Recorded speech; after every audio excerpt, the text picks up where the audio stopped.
students, and welcome to today's lesson. What's the Language of the Future by Henry Hitchings. This is part 1 of the lesson. The lesson is taken from Unit 7, Semester 4.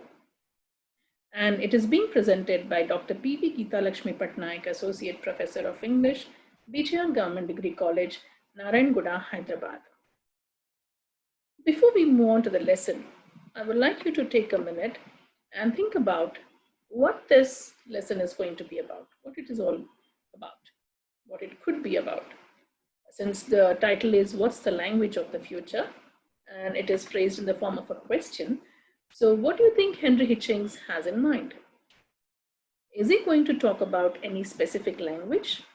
Or is he going to bring up a discussion about the possible languages in the future? What do you think is going to be the language of the future? What is the language of the present? And what do you think is going to be the language of the future? Think about it. Now, let us see. What do we know about Henry Hitchings? Let us take a very quick look at his biography. Henry Hitchings was born on the 11th of December, 1974. He is an author and critic, and he specializes in language and cultural history. He studied at Eton College and Christ Church, Oxford, before going to University College London for his PhD on Dr. Samuel Johnson. In 2005, he published his first book, Dr. Johnson's Dictionary, The Extraordinary Story of the Book That Defined the World, and this book won the Modern Language Association's prize for the best work by an independent scholar.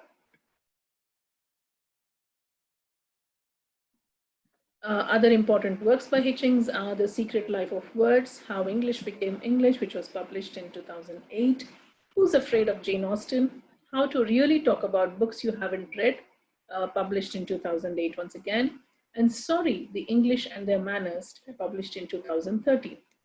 From 2009 to 2019, for a period of 10 years, he was the theatre critic on the London Evening Standard.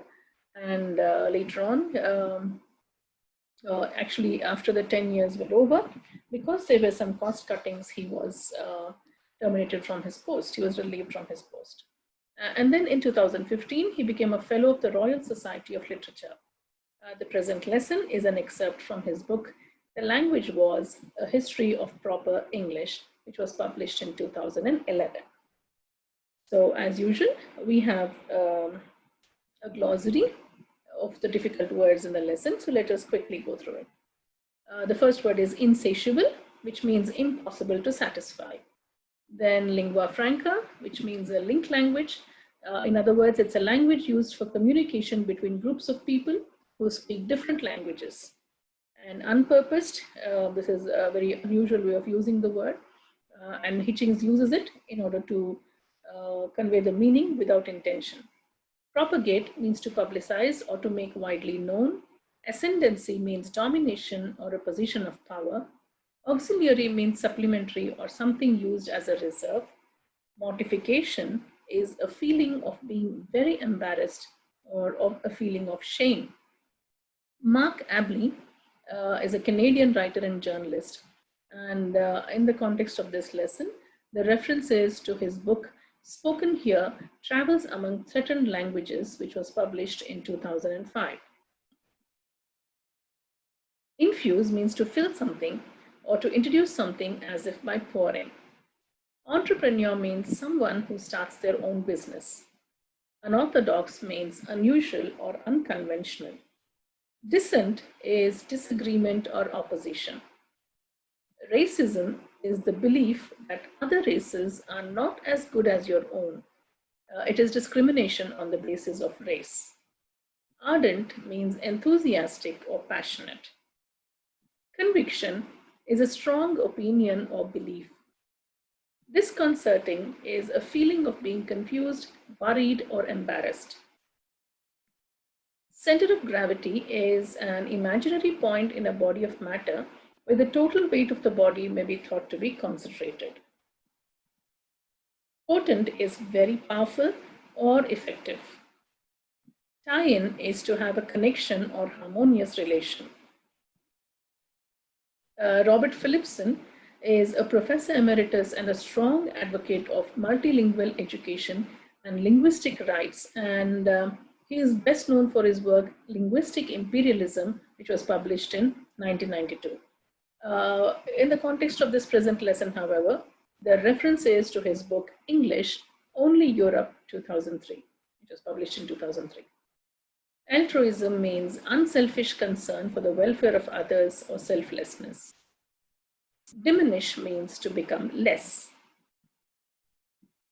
So these then are some of the most important words which are considered to be a little difficult, and so their meanings have been given for you students. Now, let us begin the lesson. What's the language of the future? I shall read it, so please listen, students. What's the Language of the Future by Henry Hitchings. No language has spread as widely as English, and it continues to spread. Internationally, the desire to learn it is insatiable. In the 21st century, the world is becoming more urban and more middle class, and the adoption of English is a symptom of this. For increasingly, English serves as the lingua franca of business and popular culture. It is dominant, or at least very prominent, in other areas such as shipping, diplomacy, computing, medicine, and education. Henry Hitchings begins his essay, or begins this particular excerpt from his book, Language Wars, with a negative.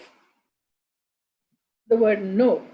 No language has spread as widely as English, and it continues to spread.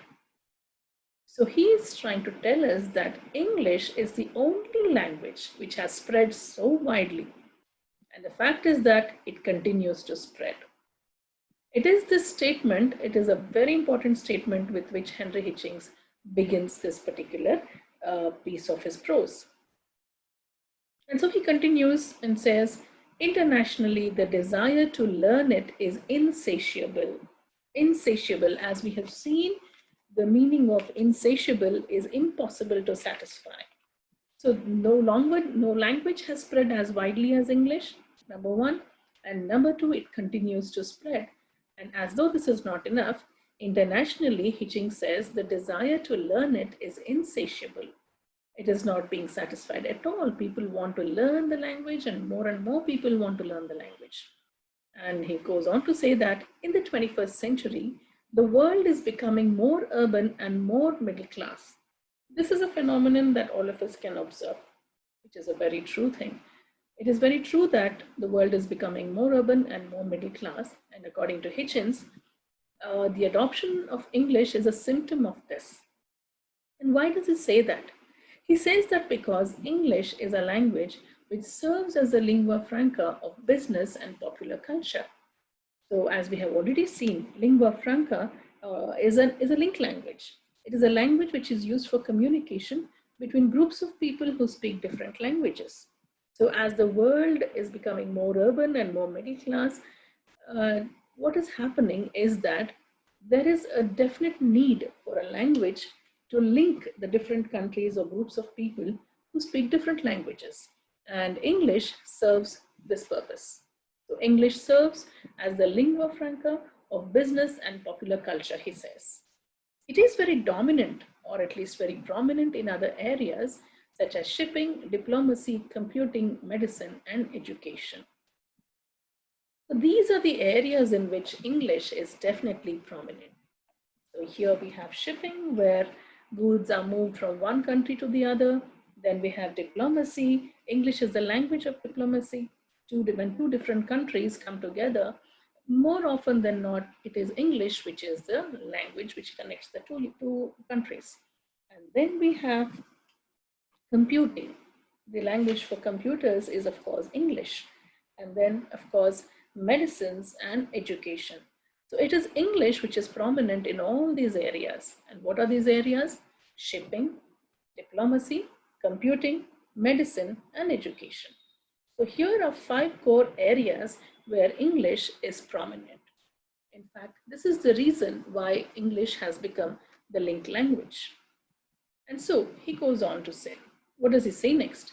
A recent study has suggested that among students in the United Arab Emirates, quote, Arabic is associated with tradition, home, religion, culture, school, arts, and social sciences, unquote, whereas English is symbolic, I quote, is symbolic of modernity, work, higher education, commerce, economics, and science and technology, unquote.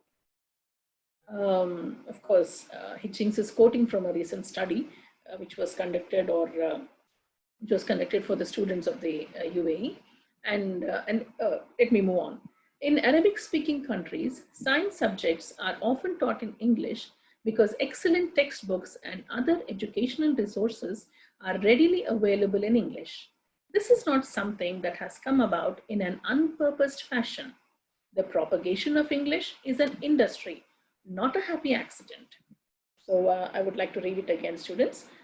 A recent study has suggested that among students in the United Arab Emirates, I quote, Arabic is associated with tradition, home, religion, culture, school, arts, and social sciences, unquote, whereas English, quote, is symbolic of modernity, work, higher education, commerce, economics, and science and technology.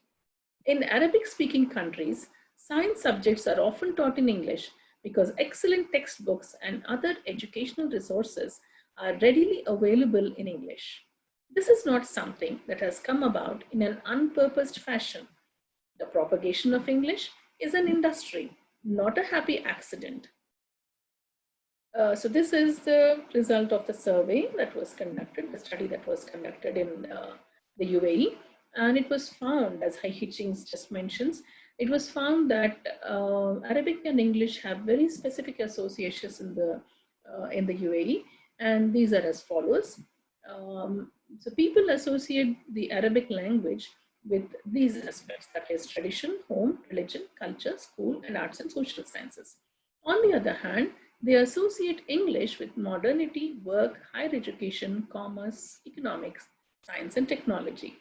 So if we take a look at this, it's obvious that there are very specific and very different kinds of associations with these two languages. So it is for sure that English is the language that is preferred in today's world. And so there is another thing that he says. This is not something that has come about in an unpurposed fashion. The propagation of English is an industry, not a happy accident, he says.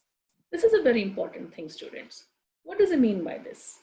The fact that in Arabic countries, in Arabic-speaking countries, science subjects are often taught in English because excellent textbooks and other educational resources are readily available in English is a very important point. Because science subjects are taught in English because there are textbooks and there are other resources which are available. And this is not a happy accident, he says, because there is something that is happening in the world. And as we move on in the lesson, we will come to know about that. But then there is definitely something which is happening, which has made English a compulsory subject or a mandatory language, so that people have to learn the language in order to learn things like modernity, work, higher education, commerce, economics, science, and technology. If the people of the UAE think that English is associated with all these aspects, then something is definitely happening. So when Hitchings says that all these things have happened because there is English, there is an industry which propagates English. There is definitely a very big industry which is always striving to propagate English. So it is not a happy accident that English has become the lingua franca of the world. And I have a screenshot of a website for you students. So this is actually a website called justlanded.com in Dubai. And look at the way languages spoken in Dubai are described. So under the entry languages, and there is a subheading called languages spoken in Dubai. So what do we have here? Although Arabic is the official language of the UAE, English is the most spoken language in Dubai. You will also find a lot of expatriates who speak Hindi, Urdu, Bengali, Tamil, etc. etc. But then, what is most important for us students is the fact that English is the most spoken language in Dubai. And that is why the people in United Arab Emirates associate English with all things modern and all things related to work, higher education, commerce, economics, and science and technology. So this is what Hitchings says about the importance of English in today's world. And then he moves. Let us see in which direction he moves. English has spread because of British colonialism, the technological advances of the Industrial Revolution, American economic and political ascendancy, and further, mostly American technological developments in the second half of the 20th century. Its rise has been assisted by the massive exportation of English as a second language, as well as by the growth of an English language mass media. So what is this that he's talking about? Let us read it once again. English has spread because of British colonialism, the technological advances of the Industrial Revolution, American economic and political ascendancy, and further, mostly American technological developments in the second half of the 20th century. Its rise has been assisted by the massive exportation of English as a second language, as well as by the growth of an English language mass media. Take a look at this slide. I think it is self-explanatory. So the first thing is British colonialism. So if you take a look at this particular picture, it's very obvious that it is a satirical kind of an image, a cartoon. So you have British or you have England here, and England is like almost like an octopus, and it has all these arms with which it is actually trying to grab a land all over the world. So you have India, you have Canada, you have Egypt, etc., etc. So England or British colonialism is very obviously, I mean, it looks like it's depicted in a very predatory manner. And so you have English or you have British colonialism trying to occupy all lands all over the countries all over the world, I mean. So British colonialism is occupying, it's a picture of the way British colonialism had occupied or had resulted in the occupation of most countries of the world during the 16th, 17th, and 18th, 19th centuries. And then you have the next point that is there is the technological advances of the Industrial Revolution. So as you all know, students, the Industrial Revolution took place in Europe and during the 18th century. So because of the Industrial Revolution also, English was spread all over the world. And then you have what is the American economic and political ascendancy. So during the end of the 19th century, and especially the 20th century, we could see how America began to, or the US, United States began to dominate the world. And so American ascendancy and economic and political ascendancy, the growth or the development of American power all over the world is a very important factor which is responsible for the spread of English. So if British colonialism was responsible for the spread of English during the 18th and 19th century, then during the 20th century, it was definitely American domination or American economic and political ascendancy which resulted in the spread of English. And then Hitchings says, mostly American technological developments in the second half of the 20th century. So we have all sorts of developments happening in the area of science and technology. And it is through this, like what happened to the computer is something which is phenomenal. And because of these latest developments in science and technology in the late 20th century, English was spread all over the world.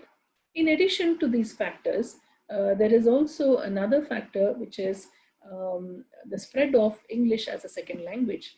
So England as well as America have taken it upon themselves to, by America I mean the United States of America, they have taken it upon themselves to spread English as a second language all over the world. And so you have different organizations like the British Council in England and the US State Department in the United States of America, which are striving to develop English as a second language in all the countries of the world. And then finally, there is also something known as the English language mass media. So all these, what do you call, wings, or all these types of mass media make use of English. And therefore, this is the English language mass media, as well as the spread of, or the exportation of English as a second language, have resulted in the spread of English during the late 20th century as well as the earlier part of the 21st century. So these are the factors which are responsible for the spread of English, and Hitchings has made a mention of all of them in his essay. And then he goes on to say that today it is English that is the world's auxiliary tongue. There are more people who use English as a second language than there are native speakers, he says. Estimates of the numbers vary, but even the most guarded view is that English has 500 million second language speakers. Far more of the world's citizens are eagerly jumping on board than trying to resist its progress. In some cases, the devotion appears religious and can involve what to outsiders looks a lot like self-mortification. Once again, I'll read it again for your students. Today it is English that is the world's auxiliary tongue. There are more people who use English as a second language than there are native speakers. Estimates of the numbers vary, but even the most guarded view is that English has 500 million second language speakers. Far more of the world's citizens are eagerly jumping on board than trying to resist its progress. In some cases, the devotion appears religious and can involve what to outsiders looks a lot like self-mortification. So what is English? English is today's auxiliary tongue of the world. What do we mean by that? It has become the most important language in the world. So as Hitchings says, there are more people who use English as a second language than there are native speakers. And by native speakers, we mean speakers whose language is, whose mother tongue is English, and native speakers of English are in England, in the United States of America, in Canada, in Australia, etc. And so estimates of the numbers vary, he says. Hitchings says that these numbers may vary, but then even the most conservative kind of a view is that English has 500 million second language speakers. There are so many people, and these 500 million second language speakers far exceed the number of native speakers of the language, and which is indeed a very, very significant thing, students. And in addition to this, Hitchings says that far more of the world's citizens are eagerly jumping on board. So there are even more people who are actually trying to learn the language, and this is much, much more than people who are trying to resist the progress of the language. By this, he means that, of course, there are people in the world who do not want English to be the lingua franca of the world. And so they are trying to derail its progress. They are trying very hard to prevent or to stop its progress. But then, more than the people who are trying to resist its progress, there are far more people who are actually very eagerly trying to learn the language. And here is a statement by Hitchings. He says, in some cases, the devotion appears religious and can involve what to outsiders looks a lot like self-mortification. What does he mean by that? So the increase in the number of non-native speakers of English is so phenomenal that there are people who are trying to prevent this progress or trying to prevent this increase. But then day by day, the number of people who would want to speak English has been increasing, and this is a very, very important development. But then, as Hitchings says, there are people who are trying to actually learn the language in a kind of a manner which he says is almost religious. It looks like it is almost religious, and to outsiders, it looks a lot like self-mortification, he says. It is something like, where you're trying to hurt yourself to such an extent. Your obsession is so much that you do not mind hurting yourself. And for this, he has an example, students. And the example is from Korea. a country where, let us see what he says. I'll read out the passage and then we look at what happens in Korea. According to Mark Abley, some rich Koreans pay for their children to have an operation that lengthens the tongue because it helps them speak English convincingly. The suggestion is that it enables them to produce r and l sounds, although the evidence of the many proficient English speakers among Korean immigrants in America and Britain makes one wonder whether the procedure is either necessary or useful. Still, it is a powerful example of the lengths people will go in order to learn English, seduced by the belief that linguistic capital equals economic capital. What is he talking about? Hitchings gives an example of a country like Korea, where there are some rich Koreans or rich people who actually pay for an operation that lengthens the tongue of their children, the tongues of their children. And why do they do that? Because of the they do this because they have the misconception, or maybe they are under they are of the opinion that if the tongue is lengthened, then the children can speak English convincingly. And the idea behind it is that the lengthening of the tongue enables the children to produce the r and the l sounds. But then Mark Abley, I have a picture for you. This is Mark Abley, and this is the book from where this particular quote has been taken, or particular insight has been taken. So Mark Abley's book, Spoken Here, Travels Among Threatened Languages, is a very important book.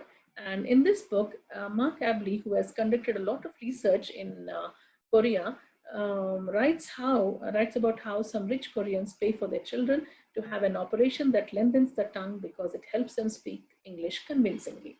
So it seems very extreme, because why should people try to have such a very complicated procedure in order to learn a language which is not even their own?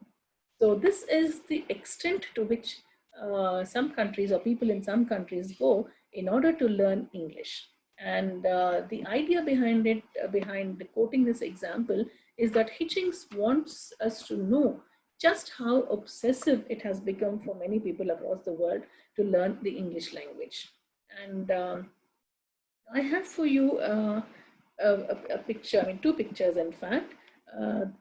These are taken from the net, from the World Wide Web, where they are actually advertisements for coaching classes in Korea, in the English language in Korea.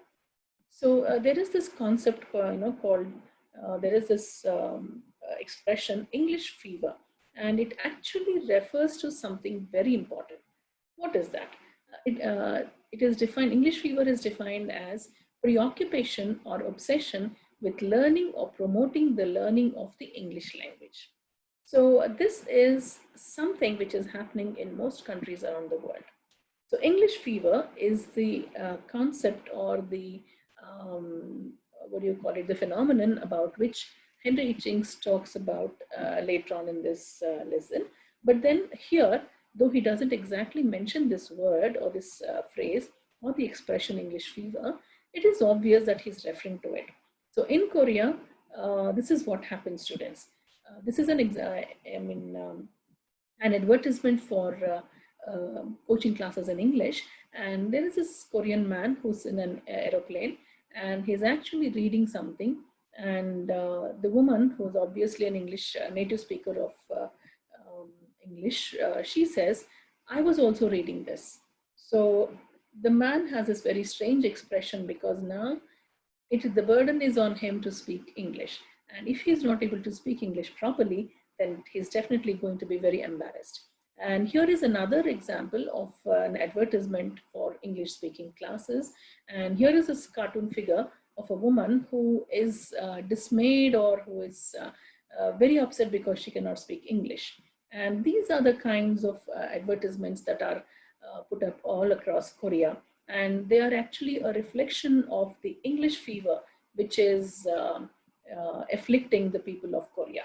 And so when the writer Henry Hitchings talks about the people of Korea, and he quotes this example from Mark Abley's book, he's trying to tell us that some people or most people across the world are under the misconception that learning English is something that is very, very important for them in their lives, and it almost equals economic capital.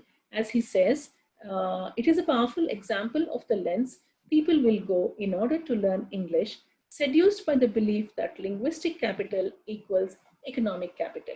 So people are under the belief that they are under the misconception that if you know this language very well, if you're very proficient in this language, or if you have linguistic capital, very specifically in the English language, then it equals to economic capital. So this is the idea that is actually propelling most people in especially third world countries to learn the English language. In fact, it has become a preoccupation or obsession with learning the language or promoting the learning of the English language. And so in the first part of this lesson, students, Henry Hitchings talks about the factors that helped the spread of English in the past, and he also talks about the reasons for the English fever in the present. So in the first part of the lesson, as we have just seen, Hitchings talks about two things. One is the factors that were responsible for spreading the English language in the past, and two, the reasons for the English fever that has gripped most nations in the world. So are we clear now, students? So very quickly, let us go back to the lesson. Let us read it from the beginning, and we'll come to the actual task that I have for you. So as we have seen, Henry Hitchings is an author and critic specializing in language and cultural history, and his PhD was on Samuel Johnson's dictionary, and therefore his first book was Dr. Johnson's Dictionary, The Extraordinary Story of the Book That Defined the World. And this book won the Modern Language Association's prize for the best work by an independent scholar. And these are the other books that he has written. And he became a fellow of the Royal Society of Literature in 2015. And the present lesson, please remember students, is an excerpt from his book, The Language Wars, A History of Proper English, which was published in 2011. Then we had a look at the glossary of the difficult words. And yes, so we have seen how Henry Hitchings talks about English, the English language, which has spread so widely that there's no other language in the world which can beat it in terms of its in worldwide reach. And internationally, the desire to learn it is insatiable, he says. It is this desire, which later on we can see, that translates into what is known as the English fever. And in the 21st century, Hitchings says the world is becoming more urban and more middle class, and therefore the adoption of English is actually a symptom of this urbanization and the development of the growth of the middle class. And increasingly, English has come to serve as the lingua franca of business and popular culture. So these are the areas in which English is prominent, like shipping, diplomacy, computing, medicine, and education. And then he gives the example of the United Arab Emirates, where a recent study has shown that Arabic language is associated with tradition, home, religion, etc., whereas English is associated with modernity, work, higher education, science and technology, etc. And another reason for this is that Arabic-speaking countries often have a lot of access to science subjects in the textbooks and resources in English, and that is the reason. And the reason is that they have this ready access or the easy availability of resources in English has actually resulted in the development of English language or the craze for English language. Had enough books or educational resources been available in their mother tongue or in their national language, maybe this would not have been so. But then since there is a lack of these resources in their own language, people in Arabic speaking countries turn towards English to learn the subjects which are the science and technology, the subjects which come under science and technology. So according to Hitchings, this is not something which has come about just by chance. it is something which is part of the English language industry, and therefore people need to think about it. So a quick look at the kind of associations that people have regarding the Arabic language and the English language. And then I have for you a screenshot of a website which tells us very clearly that although Arabic is the official language of the UAE, English is the most spoken language in Dubai. Then Hitchings goes on to talk about how in the past, English had spread because of certain factors. And what are those factors? They are British colonialism, the technological advances of the Industrial Revolution, American economic and political ascendancy, and the technological developments in the second half of the 20th century. In addition to this, there is the exportation of English as a second language, as well as the growth of an English language mass media. So these are all the factors which are responsible for the spread of English during the 19th and the 20th centuries. And then he comes to the present. And in the present, he says, it is English which is the world's auxiliary tongue or the supplementary tongue. And he talks about how there are more people who use English as a second language than there are native speakers. So even a very conservative number estimate would tell us that English has 500 million second language speakers, he says. And more than this, what is very important, students, is the fact that even though there may be some people who are trying to resist the progress of English, there are far more people who are actually trying to learn the language. And in some cases, he says, this devotion towards the language is almost religious. And it seems like self-mortification, as though like you're hurting yourself or you're embarrassing yourself. And for this, he gives the example of Korea.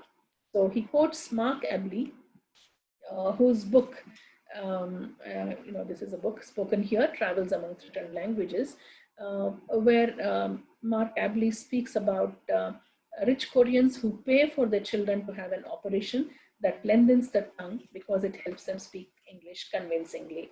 So the idea behind it is that the r and the l sounds can be spoken clearly, convincingly. But then Hitchings says that this is something which is difficult to understand, because if we look at the Korean speakers in English speakers among Korean immigrants in America and Britain, then it's very evident that they're very proficient in the English language. And this is without this kind of an operation or a procedure.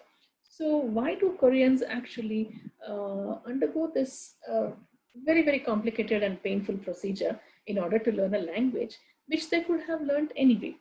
So the reason that he quotes this example is to highlight the point that people are so obsessive, people are so very passionate about learning the language that they can go to any lengths. And he tries to tell us that, Hitchings tells us that this is because people are under the mistaken belief that linguistic capital is equal to economic capital. And I have for you an example, or rather two examples, two pictures from, like I told you earlier, Korean coaching classes for English language. So this English fever comes late in the lesson, but here I just put it up here, for you to get familiar with this concept. So English fever is a preoccupation or obsession with learning or promoting the learning of the English language. So before we finish today's students, let us have a very quick test for you. What I want you to do is I want you to read the following statements and answer whether they are true or false. So what do you have to do, students? All you have to do is just read the statements that follow and answer whether they are true or false. The first statement: the rapid and worldwide spread of English in the 21st century is because the world is becoming more rural and lower class. True or false? In Arabic-speaking countries, science subjects are taught in English because of the easy availability of textbooks and educational resources. True or false? Third statement: the rise of English has been assisted by the spread of English as second language and the growth of English language mass media. True or false? The fourth statement: most of the world's citizens are trying to resist the progress of English says Hitchings. True or false? Some rich Koreans paid for their children to have an operation to help them to speak Korean well. True or false? Take a minute, students, and quickly write true or false in your notebooks.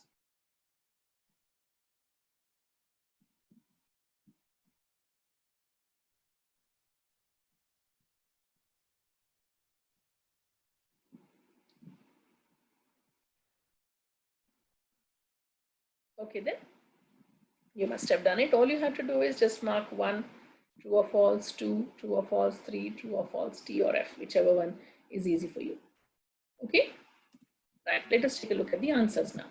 The rapid and worldwide spread of English in the 21st century is because the world is becoming more rural and more lower class.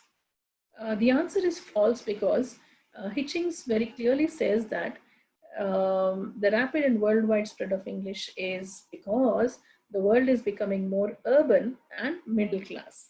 So you have to remember those two words. The world is becoming more urban and middle class. And the second statement, in Arabic speaking countries, science subjects are taught in English because of the easy availability of textbooks and educational resources. The answer is true because as we have discussed earlier, it is because these books or because these subjects have a very easy availability of textbooks and educational resources in English that people or the education system sanctions the teaching of these subjects in English. So the answer, of course, is true. The third statement is the rise of English has been assisted by the spread of English as second language and the growth of English language mass media. This is again true. We have already looked at the different factors which have resulted in the spread of the English language.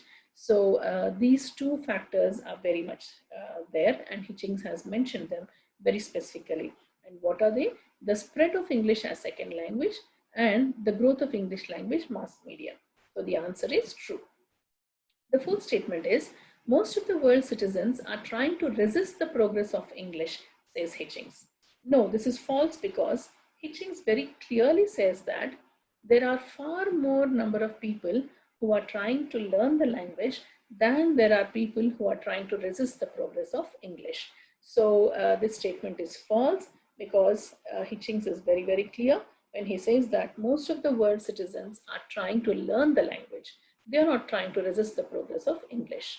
And finally, the last statement, some rich Koreans pay for their children to have an operation to help them to speak Korean well.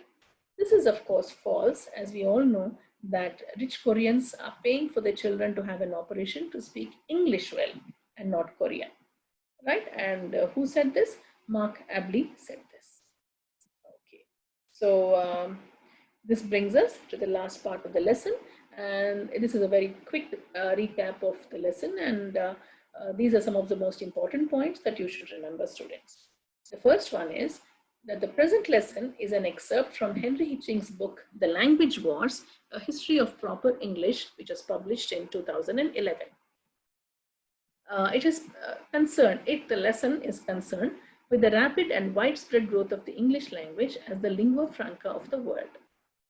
According to Hitchings, the adoption of English is a symptom of the global phenomenon of urbanization along with the growth of the middle class. English is dominant in the areas of shipping, diplomacy, computing, medicine, and education. Hitchings lists the factors that helped the spread of English in the past, namely 1. British colonialism, 2. Industrial Revolution, 3. American political and economic ascendancy, 4. Technological advancements of the 20th century, 5. English as second language, or ESL as it is known, and 6. Mass media. These are the factors that have helped the spread of English in the past. And this of course is a present, but then all this put together are the reasons or the factors that have helped the spread of English. The next point is English is the world's auxiliary tongue or the supplementary tongue. 500 million second language speakers. So the world has 500 million second language speakers, a number that is more than the number of native speakers. Hitchings makes a reference to the English fever that has afflicted many countries across the world. And English fever is the preoccupation or obsession with learning or promoting the learning of the English language. And finally, let us see what is the final point. Uh, Finally, he says that, or he gives the example of Korea to show the craze for English and the lengths to which people will go in order to learn English. So these are all the important points, some of the important points in the lesson that I thought that you should remember, students. In the next class, we will take a look at, or let us discuss the rest of the lesson. So that will be part 2 of the lesson. And in the meantime, I would want you to just go through this lesson once again and be ready for the second part of the lesson. So that is all for today, students. Have a good day. Bye and thank you.